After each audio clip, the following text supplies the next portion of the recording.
Assalamualaikum warahmatullahi wabarakatuh.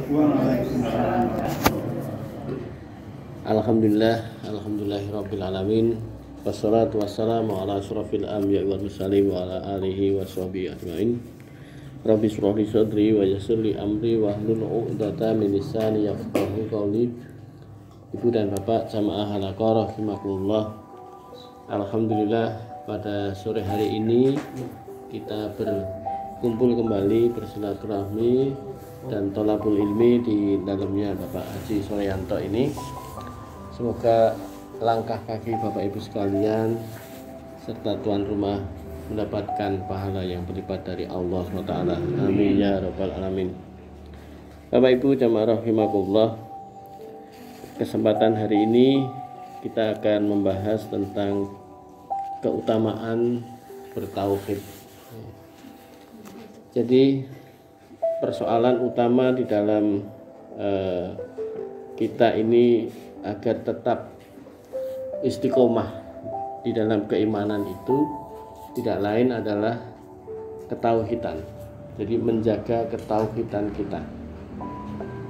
Ketika seseorang dalam posisi bergeser sedikit dari ketauhidan, maka menjadi apa yang dikerjakan selama hidupnya tidak ada artinya sama sekali, Bapak Ibu. Nah, ini yang membuat seseorang itu menjadi orang-orang yang sia-sia apa yang telah dikerjakannya selama hidup, sekalipun itu sepertinya adalah sesuatu yang menurut kita baik, tetapi ketika ketauhidan itu kita terlena untuk tidak tauhid, maka yang terjadi membatalkan seluruh apa yang kita sudah kerjakan. Bapak Ibu jamaah rahimakumullah, karena itulah sebuah istiqomah di dalam ketauhidan ini diantaranya adalah sampai pada persoalan-persoalan yang sepele, ya. Mungkin awalnya adalah satu bentuk ketauhidannya berjalan, tetapi bisa jadi di pertengahan dari apa yang sudah dikerjakannya itu menjadi dibatalkan oleh dirinya sendiri. Nah, ini banyak hal-hal yang terjadi seperti itu. Dan ketauhidan itu sangat dekat dan erat sekali berpasangan dengan keikhlasan. Jadi ketika seseorang itu memiliki keimanan dalam bertauhid, maka posisi seseorang itu otomatis akan menjadi orang yang mukhlis, menjadi orang-orang yang ikhlas. Sementara ketika seseorang itu tidak dalam posisi ketauhidannya baik, maka menjadi orang yang tidak bisa ikhlas. Nah, keistiqomahan di dalam sebuah keikhlasan itulah yang juga harus kita jaga dengan baik, Bapak Ibu sekalian. Ya, misalnya ini sebagai contoh, di awal mula sebuah interaksi di antara hubungan manusia, pada awalnya adalah dia melakukannya dengan penuh keikhlasan dan ketauhidan. Tetapi di perjalanan waktu yang terjadi pada orang tersebut, bisa jadi seseorang itu menjadi hilang ketauhidan, di antaranya adalah dimulai dari kehilangan keikhlasan. Bapak Ibu, contoh yang bisa kita lihat adalah misalnya Bapak Ibu punya kerabat, punya teman, punya sahabat mungkin ya. Pada saat itu terjadi sebuah interaksi yang pada saat itu menolong seseorang sahabat tadi yang sedang kesusahan, misalnya meminjamkan uang misalnya. Tapi karena ini hubungan interaksinya sudah baik sekali, tetapi pinjam meminjam ini oleh si yang dipinjam, ya, orang yang dipinjami, karena dia adalah orang yang dalam posisi merasa orang ini adalah sahabatnya yang baik, maka dia dengan ikhlas tidak usah meminjam, ini tak kasih saja gitu. Dan itu dengan penuh keikhlasan, dengan penuh rasa ini dalam posisinya adalah karena Allah gitu ya. Jadi keikhlasannya ini saya bagian dari ibadah pada Allah dalam bentuk memberikan sedekah pada orang yang sedang membutuhkan. Ini kan berarti ada satu unsur ketauhidan yang tinggi. Nah, di tengah perjalanan sebuah hubungan interaksi itu namanya manusia. Ada satu hal yang bisa menyebabkan dinamika. Nah, akhirnya terjadilah satu hubungan yang tidak disengaja, maka orang yang tadi diberi ya, lewat yang tadinya mau meminjam tapi tidak diposisikan sebagai pinjam meminjam tapi diberikan, maka yang terjadi seseorang yang memberikan tadi ternyata tidak terasa tersinggung ataupun tersakiti oleh orang yang tadi dibantu tadi. Nah, oleh karena itu kemudian orang tersebut bisa jadi kemudian mengungkit. Nah, ini persoalan sepele ya.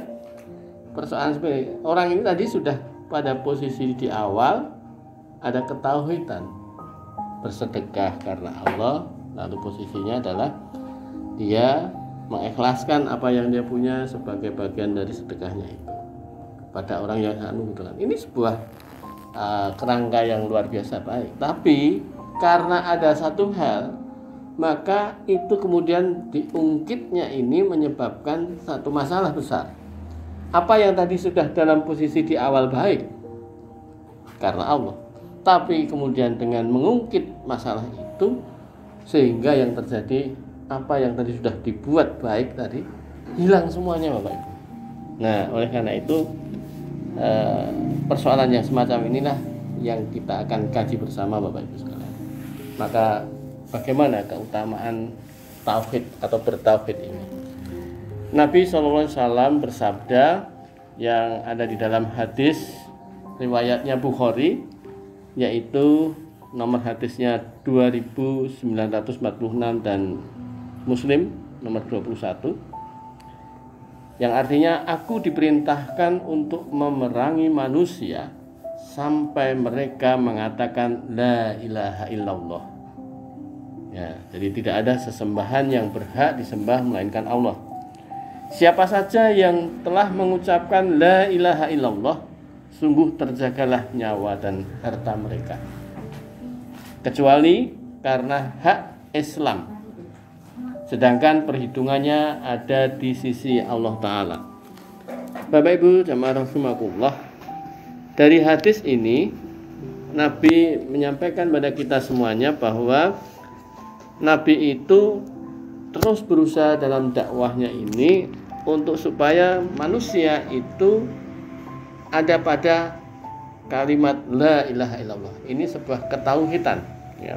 Jadi syahadat kita yang senantiasa kita lafalkan setiap hari itu pada saat sholat, begitu juga pada saat kita zikrullah, zikir la ilaha illallah. Ini sebuah kalimat yang tidak sekedar kalimat itu diucapkan, tetapi harus bisa mampu kita menghunjamkan di dalam diri kita, yaitu di hati sanubari kita, agar supaya kalimat la ilaha illallah ini membuat hati kita menuntun perilaku kita dan selalu tune in pada tingkat diri kesadaran yang tinggi dalam bentuknya untuk supaya kita benar-benar terjaga itu. Nah, persoalannya Bapak Ibu sekalian, tadi disampaikan Nabi bahwa kalimat la ilaha illallah ini siapa saja yang telah mengucapkan ya, dalam posisi berdiri, duduk dan sebagainya, maka sesungguhnya ketika dia mengucapkan la ilaha illallah ini tidak lain adalah sedang mengafirmasi. Ada sebuah afirmasi. Jadi contohnya Bapak Ibu, afirmasi itu kalau kita mengatakan sesuatu untuk meneguhkan diri. Ya, misalnya kita menghadapi suatu masalah yang sulit, maka kalimat yang harus kita ucapkan di dalam diri kita adalah aku pasti bisa. Ini afirmasi. Aku pasti bisa, ya kan? Semua persoalan ada jalan keluarnya. Nah, ini afirmasi. Kalimatnya positif. Jadi satu peneguhan diri di dalam diri kita mengatakan seperti itu, maka perilaku kita akan dituntun oleh apa yang kita ucapkan tadi. Nah, di situ. Sehingga apa jaminan saat orang mengafirmasi dalam bentuk la ilaha illallah, maka dijamin di sini kata Nabi bahwa siapa saja yang mengucapkan demikian ini, dia terjagalah nyawa harta mereka, ya. Jadi nyawa dan harta mereka. Jadi kalau kita ini ingin hidup kita itu terjaga segalanya, ya, yaitu harta dan nyawa dan harta kita, maka kalau dalam posisi orang itu meninggal, yang meninggalnya adalah husnul khotimah, maka di situ salah satunya bagian adalah melafalkan la ilaha illallah. Tapi apakah begitu saat meninggal terus begitu? Belum tentu begitu, karena sebelum meninggal dia koma. Apa bisa orang sebelum meninggal koma mengelafalkan itu? Nggak bisa. Yang dihitung adalah di mana saat dia sadarnya. Tapi apakah sadar dalam bentuk mengucap ini ada jaminan seperti itu? Orang yang bisa sampai pada kondisi sadar ini, maka perilakunya itu adalah la ilaha illallah. Itu yang tidak mudah. Jadi bertauhid dalam bentuk la ilaha illallah itu mengesahkan diri segala hal yang ada di dalam diri semua kehidupannya ini, semua hanyalah tertuju pada Allah. Maka dulu mungkin pernah saya sampaikan ya Bapak Ibu, bahwa yang namanya seseorang itu ketika dia ikhlas, ya, sebuah keikhlasan diri manusia, apa yang menjadikan dia akan melakukan sesuatu, ya, melakukan sesuatu itu bisa dia memberi atau berkontribusi, atau dia menerima sesuatu, maka segala apa yang dia terima dan dia berikan pada orang lain, pada di luar dirinya, orang yang ikhlas adalah orang yang segalanya untuk Allah. Melakukan aktivitas seperti saat ini kita sedang dalam posisi thalabul ilmi ini karena Allah. Jadi karena Allah itulah kita dipertemukan dan kita dipisahkan karena Allah. Nah, itu sebuah keikhlasan. Maka posisi yang berikutnya, ketika dia menerima segala sesuatu yang terjadi pada dirinya karena Allah lagi. Nah, ini ikhlas. Inilah sebuah ketauhidan yang dalam bentuk perilaku kita. Ini ketika orang seperti ini, maka ini sebetulnya adalah dia melafalkan la ilaha illallah. Nah, jadi kalau orang seperti ini, maka orang yang namanya ikhlas pasti juga dalam posisi orang yang mampu ridho. Nah, dulu pernah mungkin saya sampaikan ya, apa bedanya ridho dan ikhlas. Kalau ridho adalah satu bentuk kemampuan diri seseorang menerima dengan baik. Apapun yang ada, dia mampu menerima.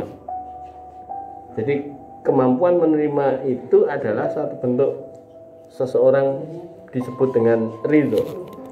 Maka kalau ada istilah saya ridho, berarti saya menerima dengan sepenuh hati. Itu namanya ridho. Maka kalau kita mendapatkan ridho Allah, artinya apa yang kita kerjakan itu diterima oleh Allah. Maka kalimat yang sering kita dengar dari ayat ya ayat Tuhan nafsul mutmainnah irji'i. Nah, ini kan kalimat yang berikutnya nanti adalah kalimat kembalilah dengan ridho. Nah, jadi wahai jiwa-jiwa yang tenang, kembalilah kepadaku dengan ridho. Dengan ridho, kemampuan menerima, maka yang kemudian dia karena Allah, maka ikhlas, ridho dan ikhlas. Nah, di sini Bapak Ibu, nyawa dan harta kita itu akan terjaga. Dalam bentuk apa? Segalanya dijaga oleh Allah. Maka kalau orang yang dinamakan terjaga, inilah yang disebut dengan husnul khotimah. Kalau dalam bentuk harta, inilah harta-harta yang dibelanjakan di jalan Allah. Harta-harta yang dilindungi akan tetap terus sampai dibawa ke akhirat. Nah ini artinya terjaga di sini. Yang namanya harta manusia ini mampu menjadi pemberat untuk bisa dibawa ke akhirat. Timbangan pemberat untuk bisa masuk ke surga. Kan di situ. Jadi investasi yang dia ada itu sampai ke sana. Nah, dalam bentuk seperti itu apa yang menjadikan diri manusia ini untuk bisa menjadi orang yang bertauhid tadi, ada beberapa hal yang berkaitan dengan itu ada di dalam Quran, Bapak Ibu sekalian.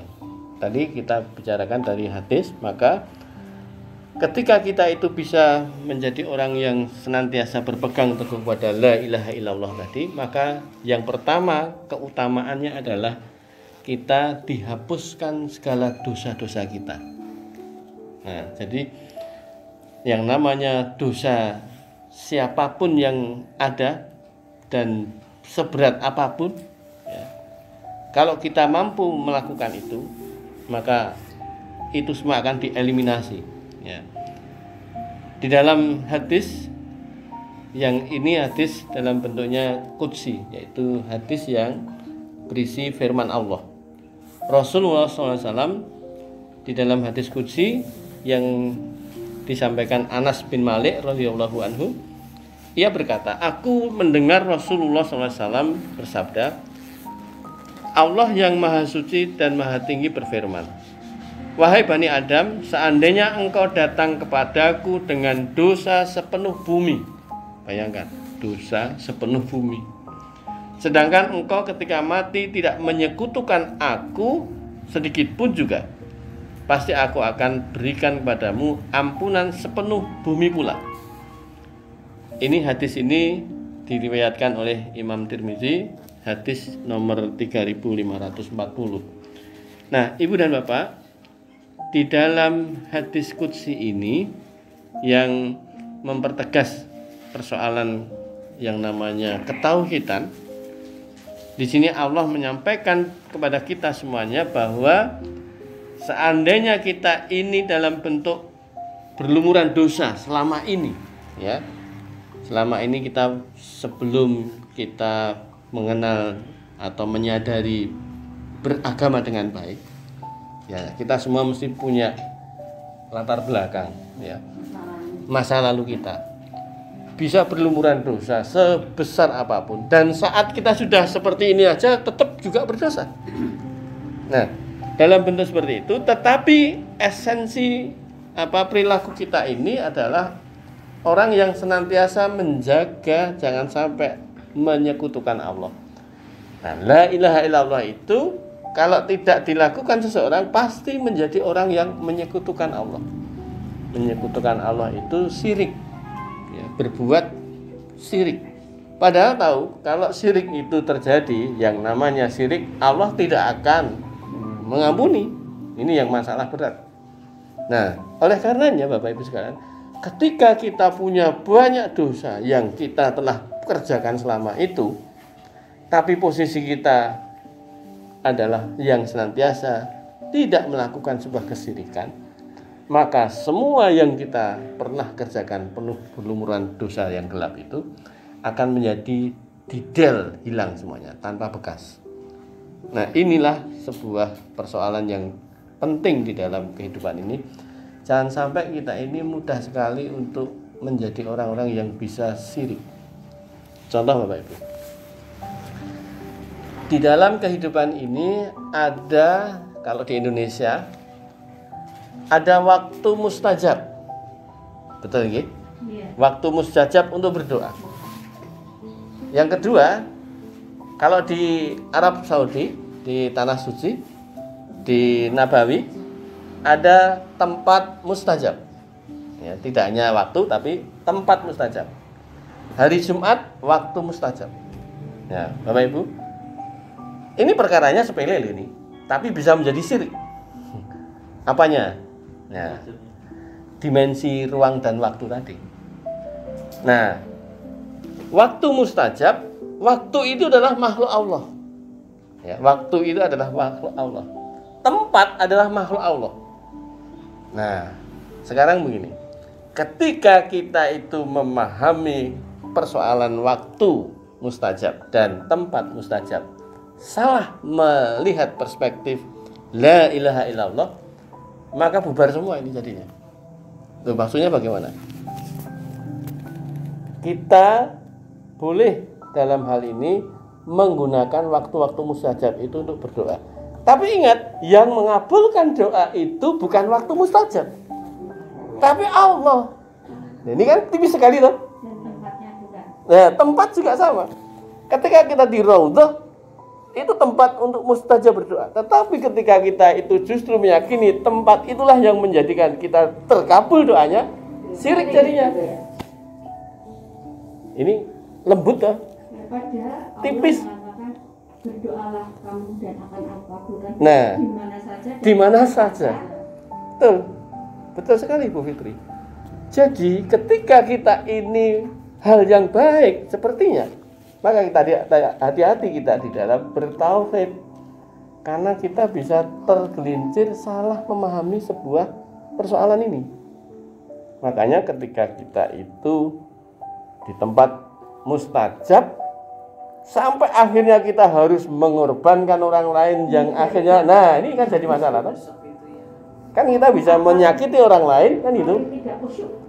Itu jadi masalah. Kenapa? Tidak si lain kasar. Iya, aku tidak barang aku ditendang. Nah, ini yang namanya ketahuitan tadi Bapak Ibu, bahwa sampai mengorbankan sebuah apa namanya manusia yang harus dizalimi oleh kita. Ini kan jadi masalah. Padahal la ilaha illallah itu memprioritaskan segalanya itu hanya Allah. Tempat itu hanya dimensi yang dibuat ada kelebihan, tapi itu jangan sampai menjadi tujuan. Tujuan kita adalah berdoanya kepada Allah. Nah, mengkultuskan tempat, mengkultuskan waktu, itu yang berbahaya Bapak Ibu. Karena ketika kita sudah mengkultuskan, pasti kesyirikan muncul di situ. Nah, itu yang terjadi di dalam hadis ini seperti itu. Nah, yang kedua Bapak Ibu sekalian, ketika kita ini menjadi orang yang senantiasa menjaga ketauhidan ini, kita akan senantiasa mendapatkan petunjuk yang sempurna dari Allah SWT. Dan kelak ketika kita di akhirat akan diberikan rasa aman dan nyaman. Jadi persoalan petunjuk, persoalan hidayah Allah, ini bukan persoalan gampang ya. Banyak orang itu menerima yang namanya sebaran hidayah. Hidayah itu petunjuk Allah disebarkan oleh Allah lewat berbagai macam cara, media dan sebagainya. Tapi tidak seorang pun yang kalau dia tidak mampu menerima sebuah petunjuk itu hidayah, ya dia tidak akan mampu mendapatkan hidayah itu. Nah, ketika kita senantiasa bertauhid, maka kita akan sangat mudah sekali menemukan dan menerima sebuah hidayah-hidayah, hal-hal yang sederhana pun menjadi hidayah bagi dirinya. Nah, misalnya contoh yang paling gampang Bapak Ibu, ada kemampuan diri seseorang senantiasa mampu mengambil hikmah-hikmah. Sebuah peristiwa bisa mengambil hikmah, itu masuk hidayah di dalamnya.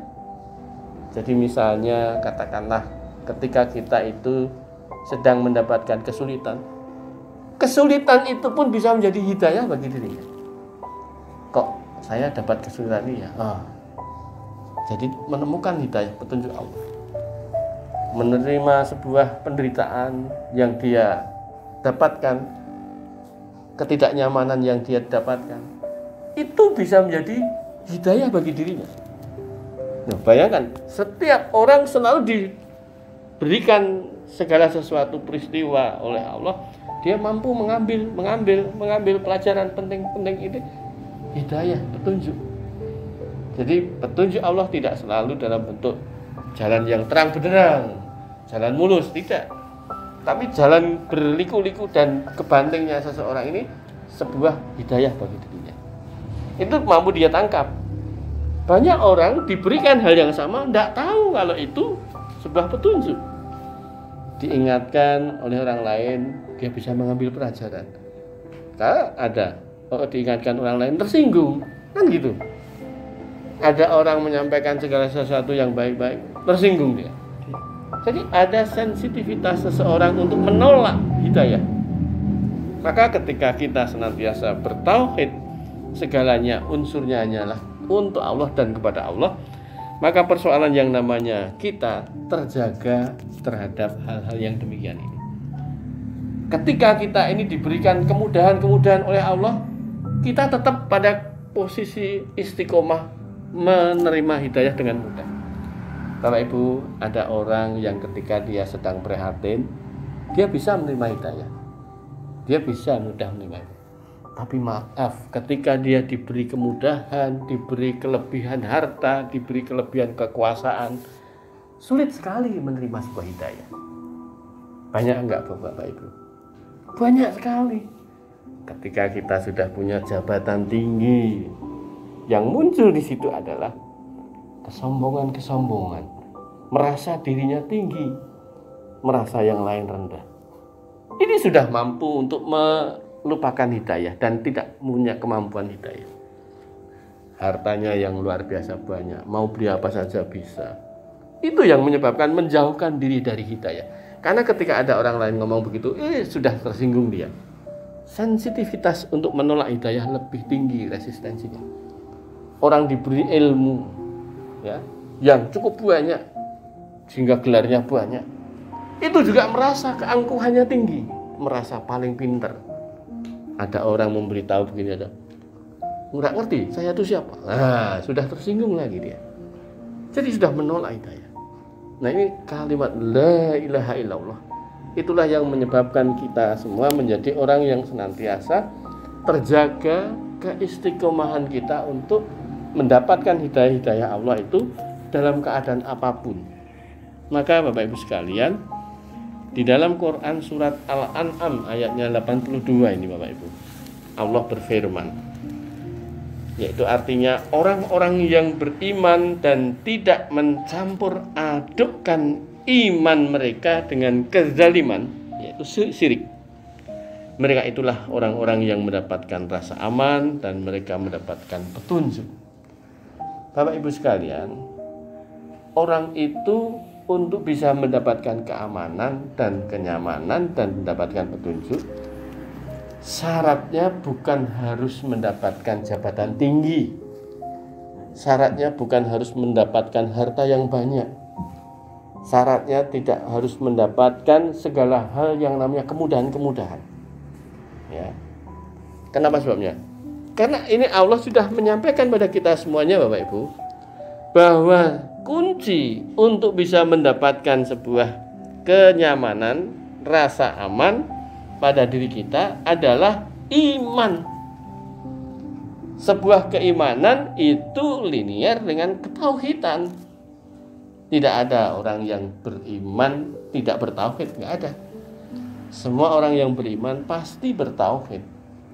Mesti la ilaha illallah. Pasti orang yang berimannya ini ketika bertauhid orangnya mukhlis, ikhlas. Tidak pernah dia punya tendensi di luar dari Allah. Tendensi terhadap makhluk yang dicintai pun tidak. Nah, banyak di antara kita ini ketika di dalam kehidupan ini sering terkecoh dengan tendensi-tendensi itu. Jadi ketika kita berbuat sesuatu kadang bukan mengatasnamakan Allah, tetapi karena tadi unsur manusiawi yang muncul di situ. Nah, inilah yang juga kita harus hati-hati. Orang yang punya kekayaan yang banyak belum tentu merasa aman. Bapak Ibu, semakin orang itu memiliki kekayaan yang tinggi, semakin rentan dengan stres. Percaya apa tidak Bapak Ibu? Orang yang posisi semakin banyak uang itu stresnya tinggi. Semakin tinggi pohon semakin kencang. Nah, semakin kencang. Semakin jabatannya tinggi, semakin stres. Kita aja yang melihatnya kayaknya hebat, kayaknya wah gitu ya. Tapi jangan dikira rentan sekali sebuah stresornya ini menyebabkan stres. Ya. Karena itu yang terjadi pada diri orang-orang yang seperti ini, mentalitasnya lebih mudah rapuh. Karena apa? Karena posisi orang-orang seperti ini lebih mengedepankan sebuah ego dirinya. Keegoan inilah yang menyebabkan dia tidak bisa la ilaha illallah dengan baik. Karena ketika orang itu sudah la ilaha illallah, ego dia tanggalkan dia. Dia jaga jarak dengan baik sekali. Tapi ketika kita itu dalam posisi la ilaha illallah tidak mendalami dengan baik, maka ego kita akan melekat dan kesombongan ini akan muncul membabi buta. Nah, Bapak Ibu jamaah rahimakumullah, di antara permohonan kita yang paling banyak di dalam memohon agar kita mendapatkan petunjuk, yaitu minta jalan yang lurus. Setiap hari kita itu kan selalu baca Al-Fatihah, ya. Ihdinas siratal mustaqim, minta jalan yang lurus. Tetapi ketika kita diberi jalan yang lurus, kita menolaknya. Betul apa tidak? Kita ini sering tak ada orang ngomong gini kok kita tersinggung. Maaf, ada orang ngomong begini kita tersinggung, itu berarti kita diberi petunjuk jalan yang lurus, enggak mau. Jadi kita janganlah mudah menjadi orang yang sensitif untuk tersinggung. Karena ketersinggungan yang seperti ini adalah bagian dari kita mengkhianati atas ucapan doa kita. Kok mengkhianati? Iya, karena kita mohon setiap hari berapa kali kita baca Al-Fatihah, ya, saat sholat itu. Nah, di dalam Quran surat Al-Fatihah yang kita selalu baca itu, kita ini minta tunjukkanlah kami jalan yang lurus, yaitu jalannya orang-orang yang telah Engkau beri nikmat. Bapak Ibu, jadi jalan yang lurus itu adalah jalannya orang-orang yang telah Engkau beri nikmat, dan orang itu bisa menikmati. Berarti Bapak Ibu, ketika kita itu mendapatkan jalan yang lurus, sebetulnya adalah ketika kita itu mampu untuk senantiasa bersyukur, Bapak Ibu. Orang yang diberi nikmat tidak pernah bisa menikmati adalah orang yang kufur nikmat. Ya, orang yang kufur nikmat, ya la in syakartum wa la azidanakum wa la in kafartum. Nah, wa la in kafartum ini adalah kufur nikmat. Maka orang yang kufur nikmat, azabku pedih, kata Allah. Berarti posisinya kita nggak pernah bisa aman. Di dunia ini kufur nikmat ya nggak bisa bahagia, nggak bisa aman. Orang yang bahagia itu adalah orang yang merasa aman. Masalah rezeki dia aman. Walaupun mungkin jumlahnya dikalkulasi dengan kalkulator bisa jadi sepertinya pendapatannya minus. Tapi dia tidak pernah takut akan rizki dia, ya. Nah, ini adalah merasa aman, nggak pernah merasa kekurangan. Ada satu hal yang perlu kita perhatikan. Banyak belum tentu cukup, sedikit belum tentu kurang. Betul apa tidak, Bapak Ibu? Sedikit belum tentu kurang, banyak belum tentu cukup. Nah, itulah matematika Allah. Ini kalau di logika nggak bisa. Dan kita kadang menggunakan matematika kita. Wah, nak semiliki ora cukup. Nah, wis memastikan dulu. Padahal itu mengafirmasi, Bapak Ibu. Kalau sudah seperti itu, maaf berarti kita menghilangkan eksistensi la ilaha illallah. Nah, coba. Wong yang namanya yang mencukupkan itu Allah, kok kita bisa mencukupkan diri dengan menidak cukupkan, memposisikan, memastikan nggak cukup. Nah, itu kan karena kesombongan kita, toh. Itu sudah membuat statement menghukumi apa yang namanya karunia nikmat Allah. Ini kufur. Nah, kalau kufur, ya tauhidnya lenyap. Kita sepertinya masih berislam tapi tidak mengimani Allah. Sang Maha Pemberi rizki. Nah, itu tadi. Kita sering mengucap ihdinas siratal mustaqim, tapi ternyata tidak pernah kita mau mendapat petunjuk itu. Nah, di dalam Quran surat An-Nisa ayatnya 69 yang artinya, dan barang siapa yang mentaati Allah dan Rasul-Nya, maka mereka itu akan bersama-sama dengan orang-orang yang dianugerahi nikmat oleh Allah, yaitu para nabi, para siddiqin, orang-orang yang mati syahid, dan orang yang saleh, dan mereka itulah teman yang sebaik-baiknya. Jadi Bapak Ibu sekalian, ketika kita ini senantiasa mentaati Allah dan Rasul-Nya, berarti tadi kembali lagi tauhid. La ilaha asyhadu an la ilaha illallah wa asyhadu anna Muhammadar Rasulullah. Jadi ketika kita ini menyatakan diri sebagai orang yang syahadat, maka yang terjadi adalah mentaati apa yang namanya Allah, yang namanya Rasul, itu adalah kita taati, kita ikuti sebagaimana yang namanya Nabi itu memberikan teladan bagi kita. Nah, Ibu dan Bapak, yang berikutnya adalah ketika kita menjadi orang yang senantiasa menjaga ketauhidan kita, Allah akan menjadikan dalam hati kita ini rasa cinta kepada iman, ya, mencintai untuk mengimani. Dan Allah akan menghiasi hati kita ini dalam bentuknya kita senantiasa merasa benci kepada kekafiran, merasa benci kepada satu kefasikan, perbuatan fasik dan perbuatan yang penuh kedurhakaan.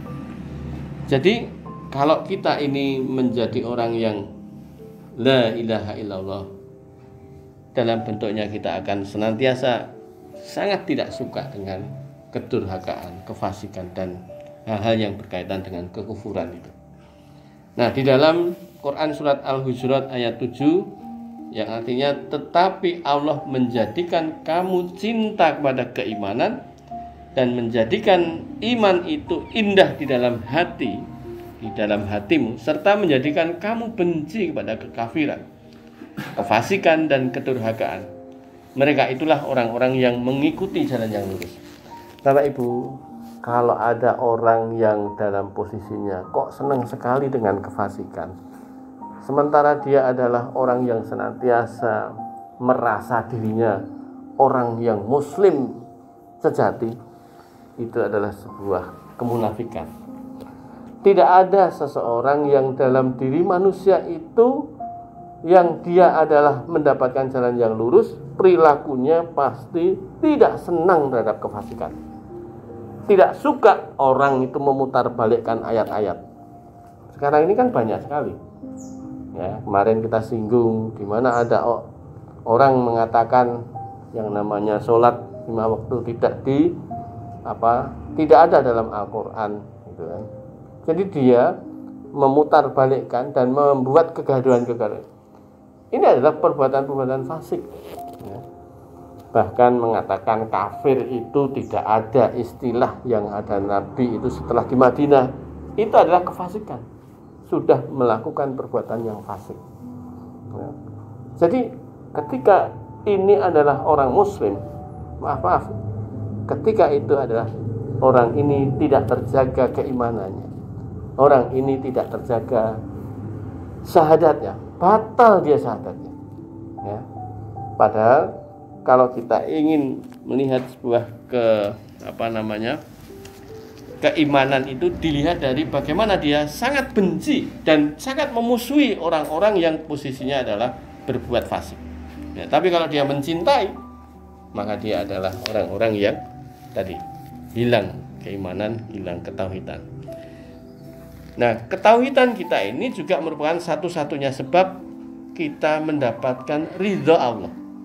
Jadi kalau Bapak Ibu kita semuanya ingin senantiasa mendapatkan ridha Allah, salah satu ridha Allah adalah dipanggil tadi dalam Quran surat Al-Fajr tadi, ayat 27-30. Nah, orang yang paling bahagia dengan syafaat Nabi Muhammad SAW dalam bentuknya mengucapkan pasti kalimatnya la ilaha illallah. Dan itu kalimat diucapkan dengan penuh keikhlasan di dalam dirinya. Dan yang terakhir adalah ketika seseorang itu la ilaha illallahnya terjaga, dijamin masuk surga. Dan itulah jaminan itu disampaikan Nabi Muhammad di dalam hadis riwayat Muslim nomor 26 dan dari sahabat Utsman radhiyallahu anhu, barang siapa yang mati dan ia mengetahui bahwa tidak ada ilah yang berhak diibadahi dengan benar melainkan Allah, maka ia masuk surga. Itulah orang-orang yang husnul khotimah. Dan itulah yang kita dambakan agar kita senantiasa menjadikan diri kita terjaga di dalam hati kita agar terus tetap dalam din Allah. Ya muqallibal qulub sabit qalbi ala dini. Jadi kita selalu minta kepada Allah agar supaya kita dibolak-balikkan hatinya ini tetap di dalam jalannya Allah, ya, jalan agama Allah itu. Nah, di dalam Quran surat Al-Anbiya ayatnya 25 Bapak Ibu, artinya dan kami tidak mengutus seseorang rasul pun sebelum kamu, melainkan kami wahyukan kepadanya bahwasanya tidak ada Tuhan yang berhak melainkan aku, maka sembahlah olehmu sekalian akan aku. Jadi ayat ini menegaskan bahwa Allah lah yang memang pantas disembah. Tuhan yang lain tidak ada. Tidak ada yang pantas disembah. Gitu. Saya kira itu Bapak Ibu sekalian apa yang bisa saya sampaikan, semoga bisa kita amalkan bersama dan kita berlatih terus menjaga diri kita agar tetap kerangka di dalam ketauhidan dan hindarkan diri kita terhindar dari kesyirikan. Dan inilah bagian yang terberat di dalam hidup sebetulnya, ketika kita harus tetap menjaga di dalam keistiqomahan ini. Demikian, kalau ada benarnya adalah al-haqqu min rabbikum, adalah dari Allah SWT. Kalau ada kurang dan salah khilaf adalah dari saya pribadi, mohon maaf besar-besarnya. Assalamualaikum warahmatullahi wabarakatuh.